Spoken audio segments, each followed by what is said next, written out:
On today's show, we're going to talk to a young woman who's struggling with anxiety after experiencing a deep trauma with a close family friend. We're going to talk to a young man who's worried about his dad and his dad's obesity and how he might help his father become more healthy. And we're going to talk to a young woman whose father's an alcoholic and who didn't show up and continues to hurt her and her sisters. Stay tuned.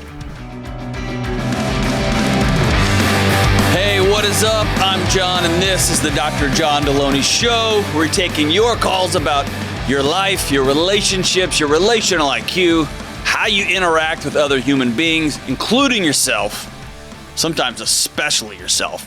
We're talking about your mental health, your families, right? I want to help you rethink, re-examine, and reimagine just being a person, right? And how to take the next crooked, wobbly, bold step into whatever it is you're doing, whatever it is you were trying to reconnect to or heal. We may talk about integrity, loss, when things fall apart, infidelity. We may talk about how to love again. What do we owe people who've hurt us in the past? And we may talk about this. All right, we're going to talk about the annoying things segment here. So the inside joke here is that I'm not annoyed by much of anything. A few things drive me crazy, but most of the time, I'm a pretty laid-back guy. I just don't get worried about a lot of stuff. And so I ask people around the office, I ask my family members, my buddies, hey, what's something that really annoys you? And it ends up in this spot on the show. And so today I asked the producer of the show, James Childs, hey, I need something for the annoying segment. And he said, emoji GIF people via text. People who only speak in emojis or GIFs.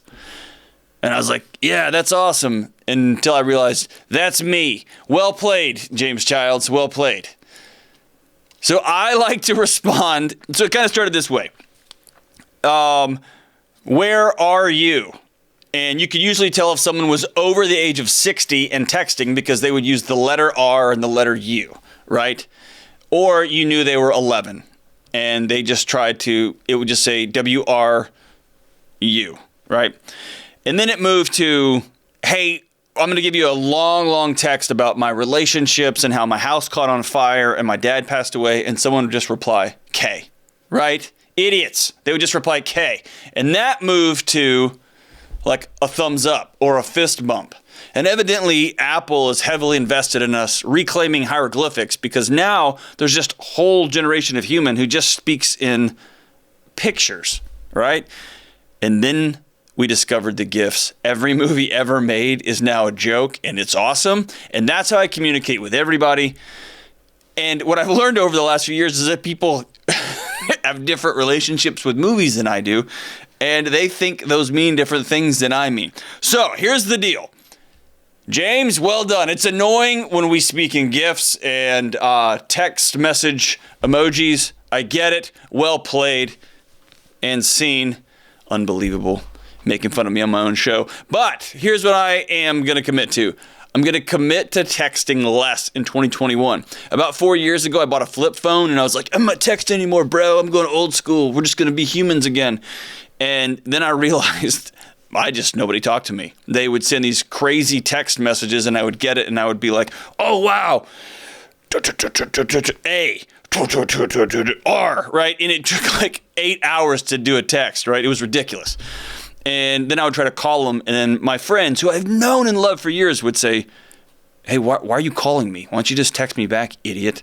And so I had to go back to the old phone. So I'm not going to pretend like I'm getting a caveman club and like a leopard skinned loincloth that I'm going to attack through. I'm not going to do that, but I am going to commit to texting less. I'm going to call people more. So in addition to not eating sugar, this is going to be 2021, man. Let's start calling each other. Let's just be humans again. But the one caveat is if you have an awesome GIF, go ahead and send that anyway. So that's a long intro to say I am here for whatever's going on in your world. And I'm actually going to use words when you call, words when you shoot me an email. So whatever's going on in your heart, in your home, or your head, give me a call at 1-844-693-3291. That's 1-844-693-3291. Or go to johndelony.com/show. Fill out the form. It goes directly to Kelly Daniel and her team, and they will get in contact with you to have you on the show. All right, let's go straight to the calls today. First, I want to wave to everybody. We now moved up in the studio. We have a live studio audience. Drum roll, please. I'm counting them. Four people out there.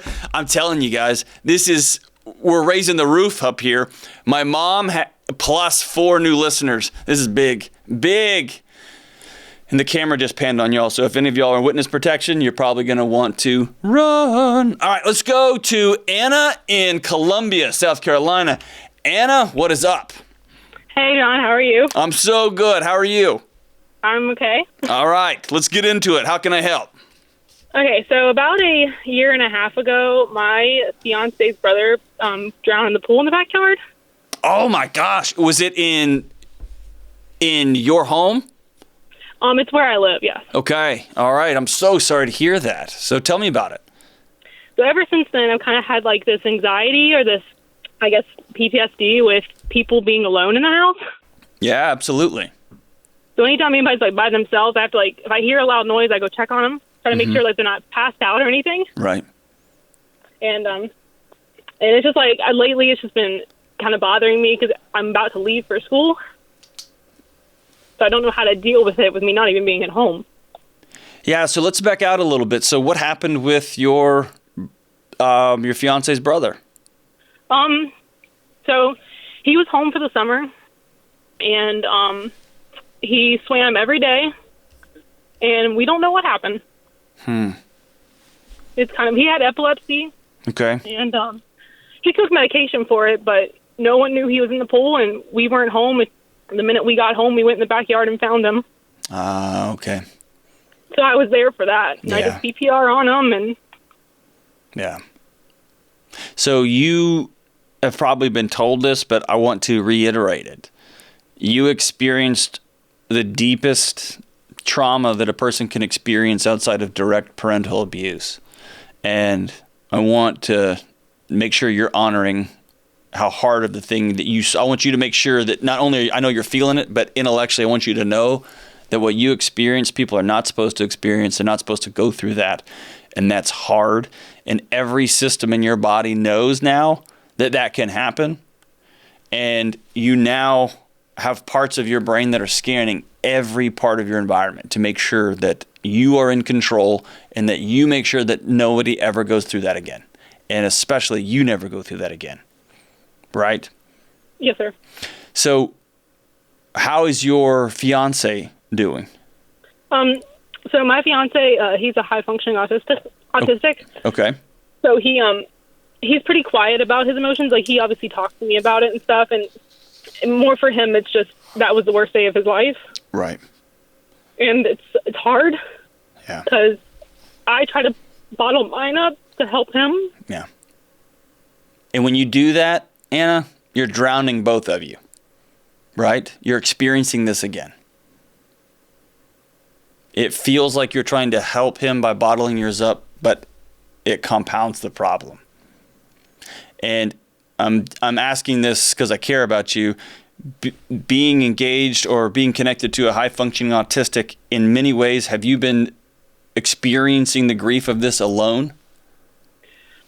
No, he's actually, shockingly, he's really good at communication. That's one thing he's worked very hard on to be good at it. But he can be great at communication, but is he good at connection? Does he have those skills and abilities? Yeah, I would say he does. He does ask me how I'm doing. I mean, the week after, every night he asked me how I was. Beautiful. And even to this day, he asks me, "Are you okay?" You know. Very cool. He'll sometimes obviously grief comes in waves, and some nights are really bad for him, and some days, yeah, they seem pretty normal. So at the end of the day, this is exhausting and debilitating, huh? Yeah. Yeah. How did you grieve this loss? It all the thing is, it was so sudden for me because I'm not an outsider, but I'm the fiancé. So a lot of it, I was trying not to be too in the way of it because I felt like even though I was directly connected to it, I'm not directly related to them. Yeah, but there's the familial loss, right? There's the family loss, and you are an outsider to that. But I'm asking you, how did you grieve with coming home, opening up a gate and seeing somebody that you knew who wasn't breathing anymore, the process of CPR, the process of seeing somebody loaded up into a ambulance, taken to the hospital, the pronouncement, all of those things. I get that there's a family. I'm asking you, how did you personally grieve? And what I'm hearing you say is you didn't. Is that right? Pretty much. Okay.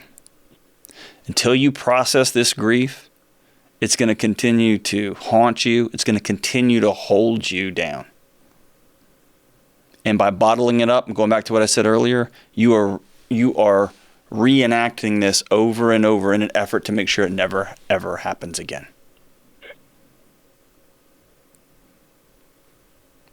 And so you have to decide, I want to process this trauma. And if that is with your boyfriend, great. If that's with a professional, great. If that's with a group of girlfriends that can hear you and you can be vulnerable with, great. If you have family that's close to you and connected, great. But you have to make the decision that I'm going to process this grief. And it's not going to be a one-time event. It's going to be over a series of days and weeks and probably years. It will probably be a long time before you walk into a backyard and see a pool and your heart doesn't drop into your stomach. Okay? Yes, sir. And part of the grief, part of recognizing that grief, having gone through that process, is understanding this is coming, and that way it doesn't shock you. It doesn't knock you down.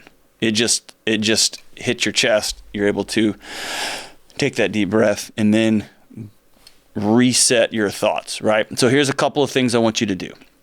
The first thing is, if you haven't already, and you've probably heard me say this 100 times, and I'm going to say it 1,000 times more, I want you to write him a letter.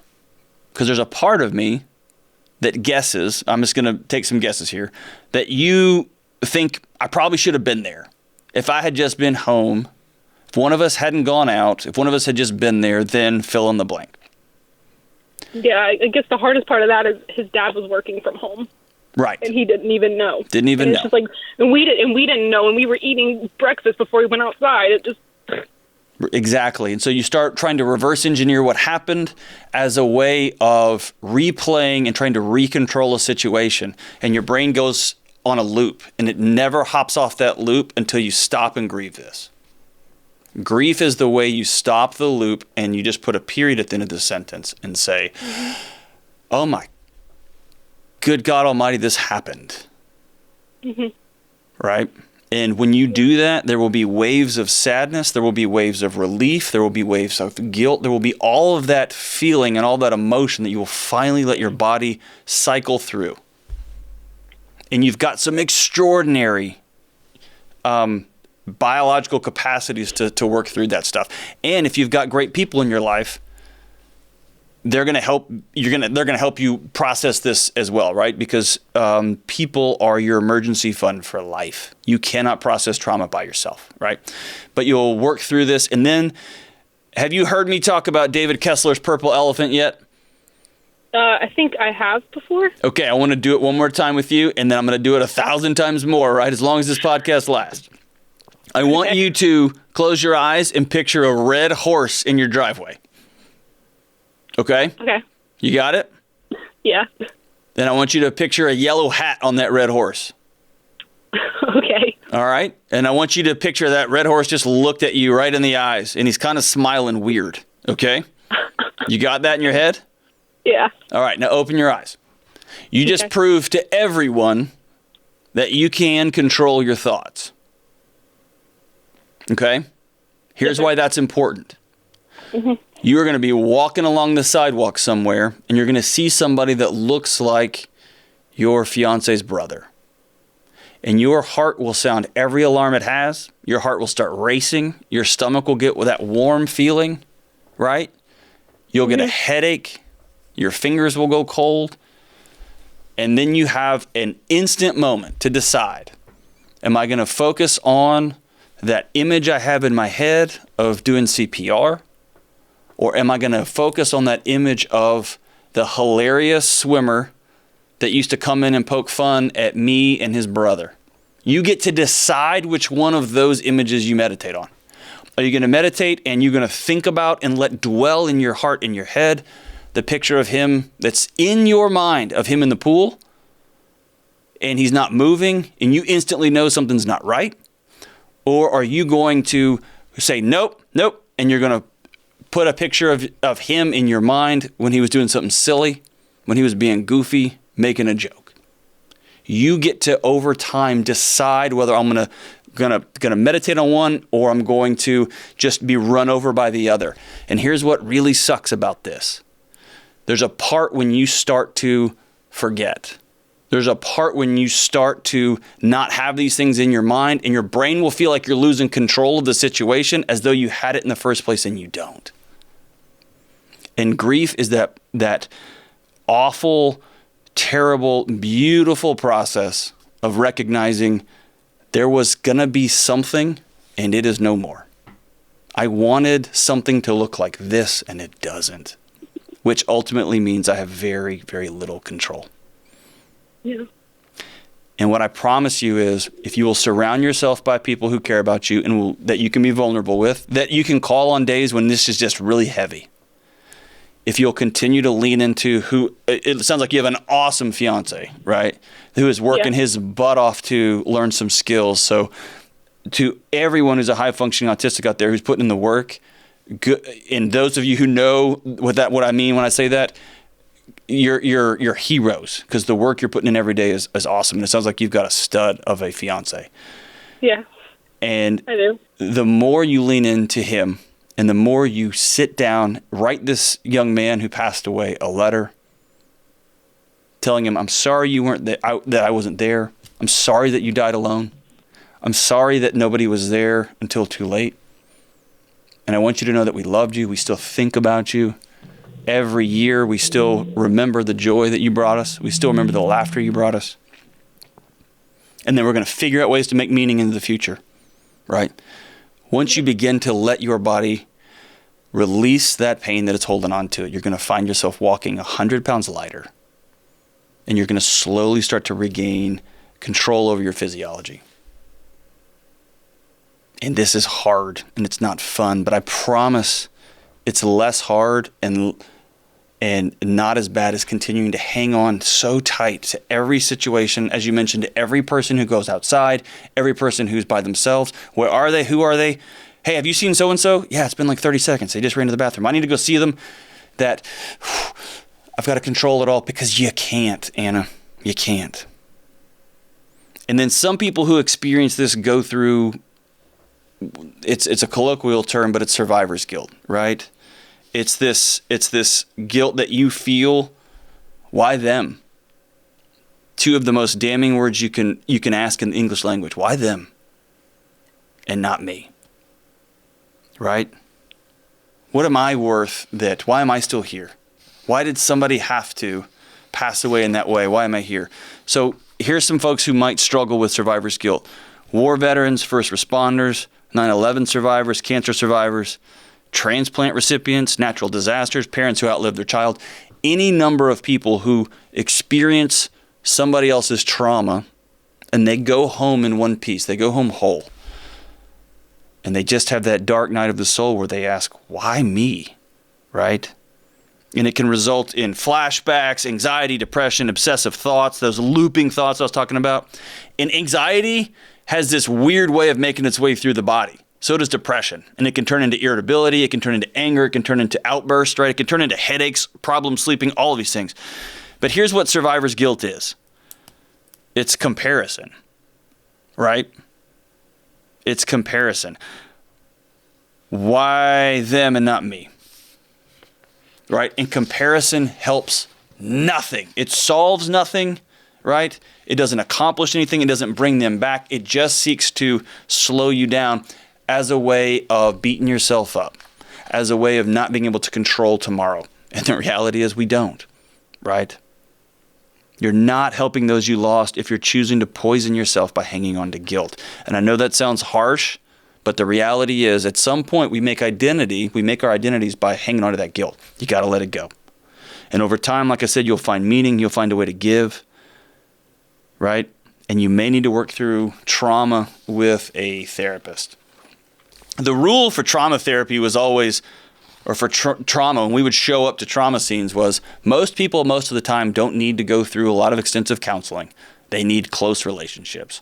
Most people most of the time don't need to go see a psychiatrist. They don't need to go through any wild programs that take years and years. They don't need all that. But those that do really need them. I did. I was someone who needed to sit down and process stuff with people on a regular basis. Most people don't, right? So wherever you find yourself, Anna, I want you to tell you I love you and I'm proud of you. I want you to remind you to let this go. Make a decision that this year, 2021, you're going to begin to process this trauma. And you're going to find people around you. And you're going to write that guy a letter and tell him that you miss him and you love him. And you're going to let him go. So thank you so much for that call. Let's go to John in Toledo, Ohio. John, what's up, brother? How can I help? Hey, Dr. D. Thanks for taking my call. You got it, man. What's going on? Alrighty, I'm just calling to talk. I'm just worried about my dad. I'm worried mainly about his physical and mental health. Okay. So starting with physical, he's obese, probably pushing 400 pounds. Mm-hmm.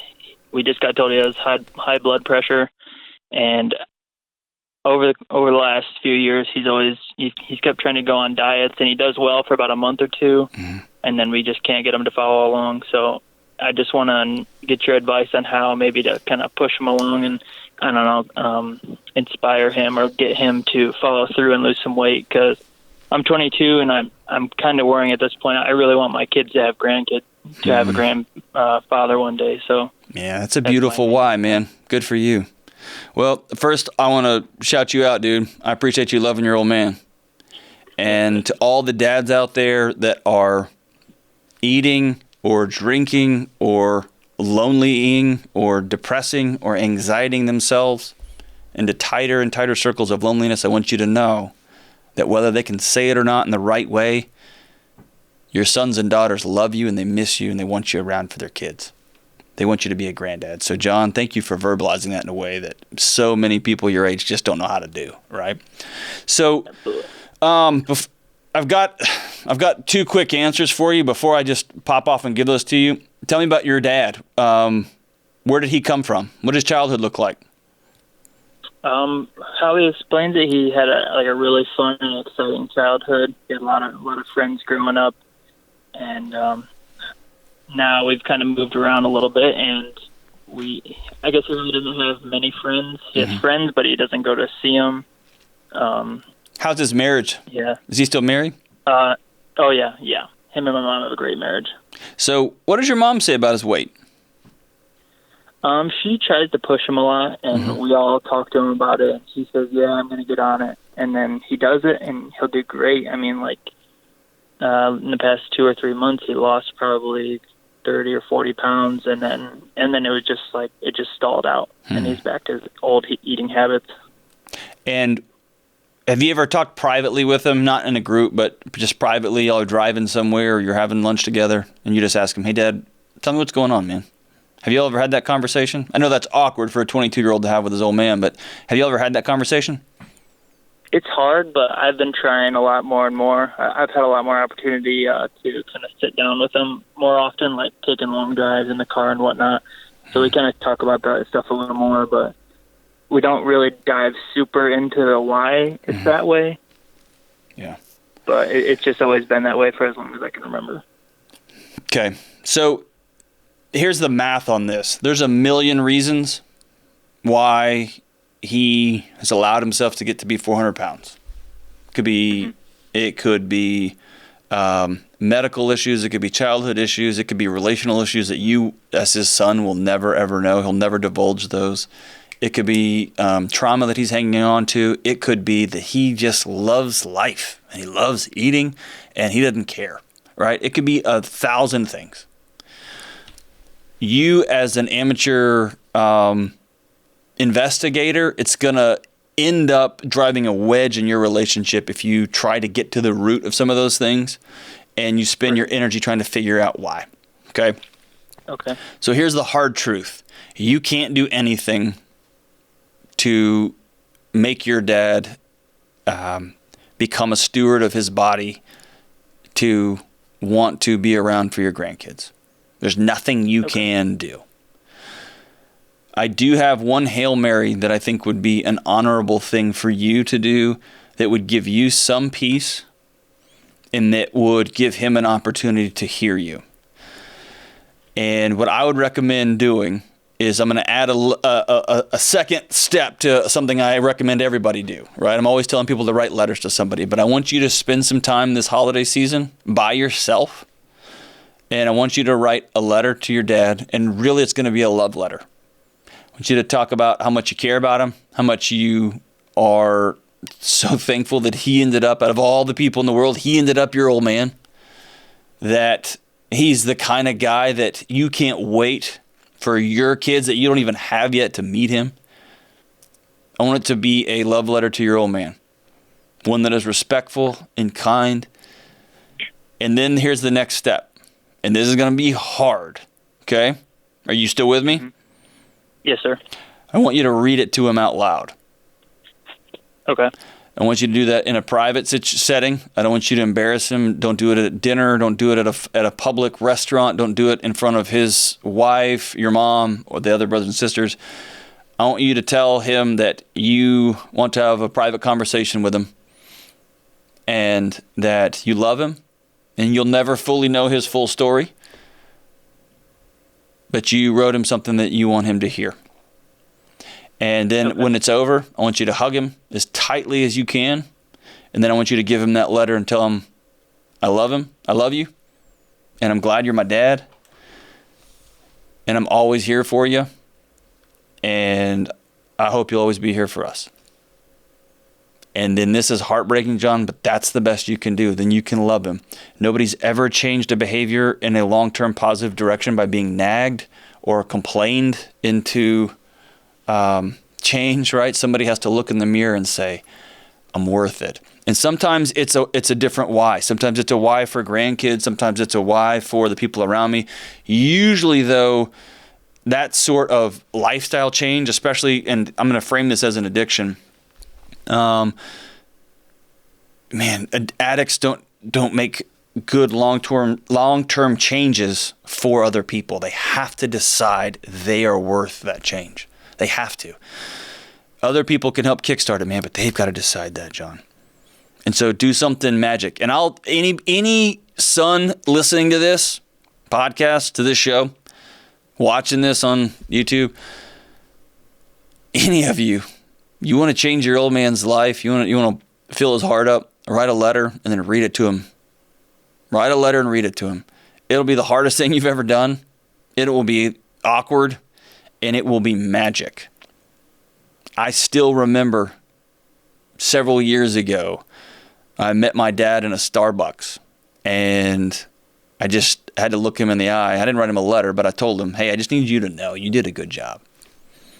With me, my brother, my sister, my family, you did a good job. And I watched a guy visibly lose a couple of 100 pounds right in front of me. His shoulders dropped, and he just said, man, thank you. It means the world that you told me that. And I wouldn't trade that conversation for anything. The only thing I wish I had done it way earlier. And my dad and I have had our disagreements over the years, as every father and son do. But man, there was something special about being able to look him in the eye and tell him, I'm grateful for you. You did a good job. So John, write that letter, have that conversation with him. And if you will honor all the listeners of this podcast, call me back, shoot me an email back, let me know how that conversation goes, your dad's response. I'd love to keep in touch with you and see how he's doing. And I'd love to see, more importantly, how you're doing and how you're going to continue to live your life moving forward in the future too. Thank you so much. All right, let's go to Laura in Austin, Texas. Laura, good afternoon. How are we doing? Hey, thank you so much for taking my call. You bet. Thanks for calling. How can I help? Sure. So, my dad is an alcoholic and a very skilled liar. He's stolen money from my family, too many times to count, including my little sisters. Yet in my eyes, at least, I always feel like he's the victim, right? I always feel sorry for him. And another thing I think is important for you to know just for this call is that my stepdad, who helped raise me, sadly took his life when I was 18. Oh, man. Yeah, so I'm 29 now, And my question is, how do I avoid the hurt that follows every new lie and betrayal from my dad? But I'm still hoping for some kind of normal father-daughter relationship in my life. Yeah. Or should I just stop hoping and pursuing this relationship with him altogether? Yeah, Laura, you've got to let the fantasy go. Okay. And there's a nagging question that lives deep inside your heart, way there, deep in there, past where the MRIs can see, that just asks almost on a daily basis, what was so wrong with Laura that her dad wouldn't love her? What was so wrong with Laura that even her stepdad wouldn't stay around? Yeah. And what I need you to hear me say is, that wasn't your fault. Your biological dad was sick. He's hurting in a way that he couldn't manage, and so he had to come up with other alternative behaviors to manage that hurt. And it's natural and normal for you to ask, why not me? What was it about me that wasn't good enough to love? And I need you to not ever ask that question again, because it wasn't about you, okay? Okay. And when you think, why did my stepdad reach out to me? If he would just have called, what could I have done? I need you to never ask yourself that question, because he wasn't well, okay? Yeah, you're so right. And he didn't reach out. He didn't call. No. And he was just gone. Didn't leave anything. Right. No letter, no nothing. Yeah. So Laura, since you were about 5 or 6 or 7, you've had a little girl who has been working overtime to get men to love her, to try to figure out a new strategy, a new way to get her dad to love and care about her. And it's built up a universe very similar to whatever the Arendelle, whatever the Frozen, the Frozen movies, right? It's just become its own planet, right? And every time there's a holiday rolling up, or every time he just shows up unexpectedly and says, hey, I'm coming by, man, that castle doors fling open, you put on your dress and your makeup, and this is going to be the time. And then he leaves a mess, and he leaves you with the check, or you find out from your little brother that he borrowed something and didn't give it back, which is another word for stealing, and fill in the blank, right. Fill in the blank, and you get hurt over and over again. So here's what you have to do for your soul, for any relationship you're going to have moving forward, is you have to let that fantasy go. You have to grieve the loss. You should have had a dad who loved you more than life itself, and I hate to be the guy, but you didn't. You don't. And that doesn't mean you're not worthy of being loved, okay? Okay. So you have to let that go, and then you've got to do the hard work of, and this is the demon of growing up in an alcoholic home. The only way you get whole, Laura, the only way you get whole is through relationships. And the thing that has hurt you over and over and over in your life is relationships. And so you have to lean into other people and risk getting hurt again, because that's the only path towards healing. Mm-hmm. And that sucks, doesn't it? It's hard. Yeah. Yeah. I mean, you're so insightful. We've just been talking for like 60 seconds, and you've really just narrowed everything down. I'm fortunate to be in a wonderful marriage. My husband is amazing, awesome, and a God-loving man. And so, I'm just so grateful and appreciative for that. But the other side of it is I have 2 little sisters, a 25-year-old and a 16-year-old. And so much of, what I had to find out about my dad, I found out as I was growing up, and part of me just fears for the 16-year-old. And, I know I didn't verbalize that question, but I guess it's just a kind of a continuation. Like, how do I protect her from him stealing more money from her, and, but without ruining her, the idea of her dad that she's got in her head as a 16-year-old. And so what I would tell you, Laura, is you're not ruining that idea. You're protecting her. He's ruining that idea because he sucks as a dad. Right. And any dad who steals money from his daughter for alcohol, any father who steals from his children, any father who does not spend every moment they have making sure his daughters know how beautiful they are, how lovely they are, how strong and smart and ninja-like they are. Any dad who doesn't put that investment in isn't worth that title of dad. And so you're not poisoning the image. What you're doing is you're putting words to the pain that your sister feels. Mm-hmm. She knows that her dad isn't whole, right? She knows that. You know what she's doing? She definitely knows. She's doing what you did, which is blame herself for it and try to solve that. Right. Right? Yeah, because he has just this ability to seem like, poor me. Of course. Right? It's like, poor me. Why is all this happening to me, Yes. And I'm still this hotshot dad. That's right. And here's what the daughter and son of an addict does. They spend their whole life trying to make sure dad's okay. Mm-hmm. And it's exhausting because true addicts prey on that because it keeps them from ever having to face the world on their own because somebody's always there trying to make it okay. Mm.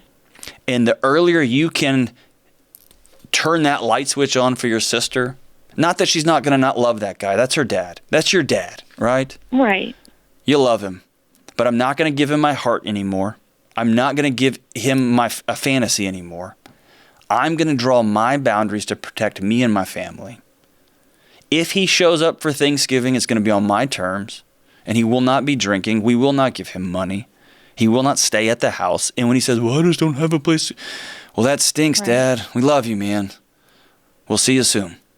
Because these are the boundaries that are going to keep our family safe. And that's not a dishonorable way of interacting with your father. It's a way of protecting yourself against an abusive person. Mm-hmm. Right? And absolutely, you have a husband that loves you. You have won the lottery. You've put the work in relationally. And I want you to do the deep work potentially with your husband. Maybe make it 2021. This is the year y'all are going to go on a marriage retreat, maybe the first time ever. And I want you to really mine your soul and find out how much of your relationship with your incredible, awesome husband is built on not a co-created relationship together, not a co-created future together, but you making sure he's okay too. Mm. If you've managed to avoid that, you're better than most. My guess is that you are living a life of full support and honor and love, but sometimes that comes at the expense of your soul. And what I don't want you to do is wake up when you're 40 and go, whoa, what happened? Wow. Right? Right. And so this is a beautiful moment for you to say, husband, let's just call him Tom. Hey, Tom, I won the lottery with you. And you're a great, good man. And I'm going to start letting the fantasy of my dad go. And it may mean that my little sister is going to come spend some time with us, right? I'm going to teach her how to budget. I'm going to teach her how to take care of her money. I'm going to teach her how to apply at college because dad's not going to do those things. And what I want to do over the next few years is I want to begin to dream together. And that may mean you're going to take some college classes. That may mean you're going to have a child. That may mean a whole host of things that you've never even allowed yourself to imagine because your world has been making sure everyone around you is okay all the time.